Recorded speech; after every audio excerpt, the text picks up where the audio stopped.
অনেকবার মাইকিং করেও দীঘা সমুদ্র সৈকত থেকে পর্যটকদের সরানো যাচ্ছিল না।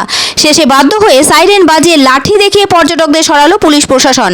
আগেই পর্যটকদের সতর্ক করা হচ্ছিল, তারপরেও পর্যটকদের অনেকে কথা শুনছিলেন না। এদিকে রেমাল ঝড়ের প্রভাবে ক্রমশ উত্তাল হয়ে উঠছিল সমুদ্র। বাধ্য হয়ে দুপুরবেলায় কঠোর সিদ্ধান্ত নেয় প্রশাসন।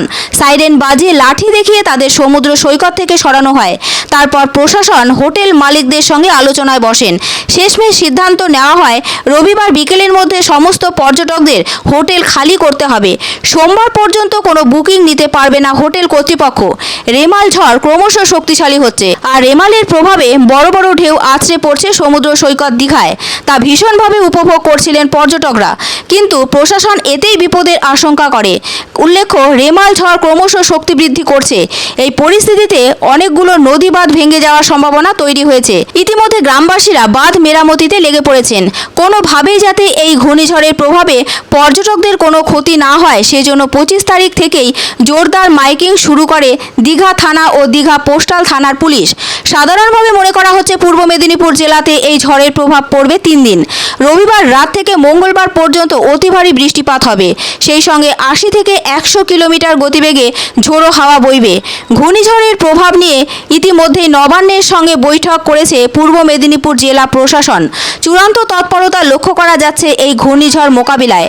কোনো ধরনের ত্রুটি রাখতে চাইছে না প্রশাসন, কিন্তু পর্যটকদের একাংশ ঝড়ের আগাম সতর্কতা শুনছিলেন না।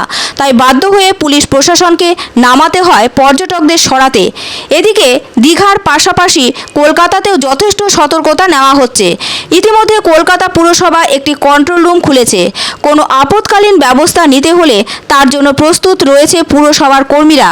কলকাতায় যাতে ঘূর্ণিঝড় রেমাল প্রভাব ফেললে তার মোকাবিলা করা যায়, সেজন্য শনিবার থেকে টানা 4 দিন পর্যন্ত কর্মীদের ছুটি বাতিল করা হয়েছে।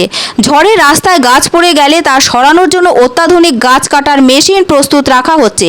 এছাড়া সেন্ট্রাল অ্যাভিনিউ, মানিকতলা সহ যেসব জায়গায় জল জমে তা পাম্পিং করে বের করে দেওয়ার ব্যবস্থা থাকছে। মালদা জেলাতে ঝড়ের মোকাবিলায় সব ধরনের প্রস্তুতি নেওয়া হয়েছে। মালদা জেলা প্রশাসনের পক্ষ থেকে একটি ইন্টিগ্রেটেড কন্ট্রোল রুম খোলা হয়েছে। নদিয়া জেলাতেও চূড়ান্ত ব্যবস্থা নিয়েছে প্রশাসন, কারণ নদিয়া জেলায় ঝড়ের ফলে ক্ষতির সম্ভাবনা থাকছে।